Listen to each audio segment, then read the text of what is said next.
అయితే ఈ మధ్య ఇంకోటి మాట్లాడుతున్నారు వీళ్ళు, మాకు తెలంగాణకు 71% రావాలి, మేము ట్రిబ్యునల్లో కొట్లాడుతున్నాం, వీళ్ళేదో కొత్తగా కనిపెట్టినట్టు 71% రావాలని మేము ట్రిబ్యునల్ ముందు వాదిస్తున్నాము అని మేము పోయినాము, నేనే ట్రిబ్యునల్ కాడికి పోయినా అని ఉత్తమ్ కుమార్ రెడ్డి ఈ మధ్య మాట్లాడుతున్నాడు. అసలు ఇది చూడండి డేటు జూలై 14, 2014, అంటే రాష్ట్రం వచ్చిన 42 రోజులకు, తెలంగాణ ఏర్పడ్డ 42 రోజులకు కేసీఆర్ గారు తెలంగాణకు 69% నీళ్లు రావాలని, దాని ప్రకారంగా సెక్షన్ 3 కింద ట్రిబ్యునల్ ఏర్పాటు చేయాలని 42 రోజులకే కేసీఆర్ రాసిండు. రాష్ట్రం వచ్చిన 42 రోజులకు కేసీఆర్ రాస్తే వీళ్ళేదో కొత్తగా కనిపెట్టినాం, మేమేదో ఇప్పుడు 70 అడుగుతున్నాం, 71 అడుగుతున్నాం, మేము ట్రిబ్యునల్కి పోయినాం, వీళ్ళేదో కనిపెట్టినట్టు చెప్తున్నారు. ఆనాడు రాష్ట్రం ఏర్పడ్డ 42 రోజులకే, అంటే కేసీఆర్కు నీళ్ల మీద ఎంత నిజాయితీ ఉంది, రాష్ట్రం మీద ఎంత కమిట్మెంట్ ఉంది, ఎంత పట్టుదల ఉందనడానికి 42వ రోజే కొత్త సంసారం, అధికారులు కూడా లేరు, మన ఐఏఎస్ ఎవరో తెలియదు, ఏడ కూర్చోవాలనో తెలియదు, సెక్రటరియట్లో కుర్చీల పంచాయతీ నడుస్తుంది. కానీ ఆయన ఫోకస్, కేసీఆర్ గారి ఫోకస్ 42వ రోజే 69% నీళ్లు తెలంగాణకు రావాలని, ఆ రోజే ట్రిబ్యునల్ ఏర్పాటు చేయాలని కేసీఆర్ గారు పోరాడినారు. ఇది కేసీఆర్ గారి నిజాయితీ. ఈ లెటర్ చూసినాక ఇంకెవడన్నా మెడ మీద తలకాయ ఉన్నోడు కేసీఆర్కు ఇలా తెలంగాణకు ద్రోహం చేసినట్టు నమ్ముతాడు ఎవడన్నా? ఈ పిచ్చి మాటలు కాకపోతే ఏంది? అసలు ఈ ఒక్కటి కాదు, ఎన్ని లేఖలనే చూపిస్తాం ముంగట. ఇగో సెక్షన్ 3 కావాలని 32 లెటర్లు రాసినారు కేసీఆర్ గారు. 32 లెటర్లు, ఒకటి కాదు రెండు కాదు. మీరు చూస్తే ఇక ప్రధానమంత్రికి రాసిన లేఖ 17వ letter from CM government of Telangana to prime minister on section 3, 26/12/2018. Letter from chief minister to Telangana ministry of MOJS on section 3 and various aspects. ఇట్లా చూడండి మీరు, 2014 నుంచి 32 లెటర్లు రాసినాం సెక్షన్ 3 కోసం. 32 లెటర్లు రాస్తారు, ఫస్ట్ ఎపెక్స్లో మాట్లాడతారు, సెకండ్ ఎపెక్స్లో మాట్లాడతారు, సుప్రీంకోర్టుకు వెళ్తారు, చివరికి కేంద్రం మెడలు వంచి సెక్షన్ 3 తెస్తేనే కదా ఈరోజు నువ్వు పోయి ట్రిబ్యునల్ ముందు వాదిస్తున్నావు. అసలు అది లేకపోతే మీరు కాంగ్రెస్ రాసిన మరణ శాసనం 299లో ఇవాళ ఆగమైపోదు. దాని నుంచి బయటకు తెచ్చి ఇవాళ కృష్ణలో మనకు ఒక 600 TMCలు రావడానికి ఆనాడు తెలంగాణ రాష్ట్రం తెచ్చి కేసీఆర్ ఎంత మేలు చేసిండో, ఇవాళ సెక్షన్ 3ని సాధించి తెలంగాణకు అంత మేలు చేసిన నాయకుడు మన కేసీఆర్ గారు. అంటే అంత ఇంపార్టెంట్ అది. అసలు ఆ సెక్షన్ 3 అనేది మామూలు విషయం కాదు. ఈ సెక్షన్ 3కి సరే ఇందాక నేను చెప్పింది, ఇది ఫస్ట్ ఎపెక్స్ కౌన్సిల్లో సెక్షన్ 3 ఇంకెప్పుడు ఇస్తారు అని కేసీఆర్ గారు మాట్లాడింది.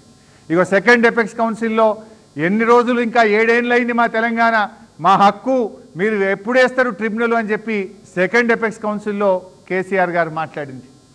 ఇవి నేనేమి ఉట్టిగా మాట్లాడతలేను, ఫస్ట్ ఎపెక్స్లో మాట్లాడింది, సెకండ్ ఎపెక్స్లో మాట్లాడింది. ఇంత పోరాటం చేస్తే ఆ సెక్షన్ 3 వచ్చింది. బీజేపీల కథ కూడా ఒక్క నిమిషం మాట్లాడుకోవాలి. అసలు ఈ సెక్షన్ 3 ఎవరు వేయాలి? రాష్ట్రం ఇస్తే కేంద్ర ప్రభుత్వం ఇవ్వాలి.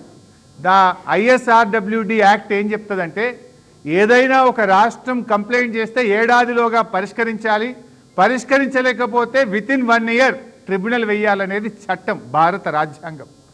కానీ ఇక చూడండి, మనమేమో 2014 రాష్ట్రం ఏర్పడ్డ 42 రోజుల్లో కంప్లైంట్ ఇచ్చాం.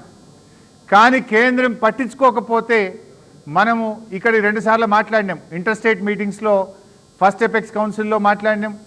దెన్ ఇంకా ఏడాది దాటినాక మనం చూడండి ఎంత కేసీఆర్ గారు ఎంత నిజాయితీగా పోరాడిండు అనడానికి 14/7 అంటే రాష్ట్రం ఏర్పడ్డ 42 రోజుల్లో కోర్టులో కేసు వేశారు. ఏడాదిలోగా పరిష్కరించాలి. ఏడాది దాటింది ఎప్పుడు? 11/8/2015 కరెక్ట్గా వితిన్ డేస్ ఒక్క రోజు కూడా వేస్ట్ చేయకుండా కేంద్రం 1 ఇయర్లో పరిష్కరించకపోతే 2015 ఆగస్టులో మళ్ళీ సుప్రీంకోర్టుకు పోయినారు. సుప్రీంకోర్టులో పోరాడినాం. ఇక్కడ ఫస్ట్ ఎపెక్స్ కౌన్సిల్లో మాట్లాడడం జరిగింది, సెకండ్ ఎపెక్స్ కౌన్సిల్లో మాట్లాడినాం. సెకండ్ ఎపెక్స్ కౌన్సిల్లో వాళ్ళు కేంద్రం ఒప్పుకున్నది, లేదు మీరు విత్డ్రా చేయండి సుప్రీంకోర్టుకి వెళ్ళి, మేము ట్రిబ్యునల్ వేస్తాము అని కేంద్రం దిగొచ్చింది. దిగొస్తే వెంటనే మళ్ళీ విత్డ్రా పిటిషన్ 9/6/2021 కేసీఆర్ గారు విత్డ్రా పిటిషన్ వేసినారు. సరే, విత్డ్రా పిటిషన్ వేసిన తర్వాత కూడా సుప్రీంకోర్టులో 4 నెలలు పట్టింది. 6/10/2021లో మన విత్డ్రా పిటిషన్ అయిపోయింది, అంటే సుప్రీంకోర్టు ఆమోదించింది. చూడండి, 2 ఏళ్ళు తీసుకున్నారు. అపెక్స్ కౌన్సిల్లో మీరు విత్డ్రా చేయండి, వెంటనే మీకు ట్రిబ్యునల్ వేస్తామన్న బీజేపీ ప్రభుత్వం 6/10/2021లో మనం సుప్రీంకోర్టులో విత్డ్రా చేస్తే మళ్ళీ ఎన్నికల ముందు రాజకీయ లబ్ధి కోసమో ప్రజల్లోకి వెళ్ళలేమనో ప్రజలు నిలదీస్తారనే భయంతోని కేసీఆర్ ఒత్తిడితోని కరెక్ట్గా 6/10/2021లో సుప్రీంకోర్టులో విత్డ్రా చేస్తే 6/10/2023 నాడు సెక్షన్ 3 ఏర్పాటు చేస్తూ ఆ రోజు గెజిట్ నోటిఫికేషన్ ఇచ్చిండ్రు. ఇప్పుడు చెప్పండి కేసీఆర్ గారు ఎంత నిజాయితీగా పోరాడినరో దీన్ని చూస్తే ఎవరికైనా అర్థం కాదా? రాష్ట్రం ఏర్పడ్డ 42 రోజులకు కంప్లైంట్ ఇచ్చారు. ఏడాదిలోగా పరిష్కరించకపోతే ఏడాది నిండిన కొద్ది రోజుల్లోనే సుప్రీంకోర్టు పోయినరు. ఫస్ట్ ఎపెక్స్లో మాట్లాడినరు, సెకండ్ ఎపెక్స్లో మాట్లాడినరు. కేంద్రం మాట ఇస్తే విత్డ్రా చేసి పిటిషన్ వేస్తే మళ్ళీ 2 ఏళ్ళు టైం తీసుకొని లాస్ట్కు మనం ఆ సెక్షన్ 3ని సాధించినాం. ఎందుకు ఈ ప్రయత్నం అంతా? 299లో మనం బతకలేం. 299 మనకు సరిపోదు. మనం పాలమూరు కట్టాలన్నా, దిండి కట్టాలన్నా, మన కృష్ణా నది ప్రాంతంలో ఉన్న నల్లగొండ, మహబూబ్ నగర్, రంగారెడ్డి, ఖమ్మంకు నీళ్లు రావాలంటే మనం సెక్షన్ 3 కింద కృష్ణాలో 600 టీఎంసీలు తేవాలనే ఒక నిజాయితీతో, నిబద్ధతతో కేసీఆర్ గారు ప్రభుత్వం చేసినటువంటి కృషికి ఈ లెటర్లు, ఈ ప్రయత్నమే ఒక సజీవ సాక్ష్యం.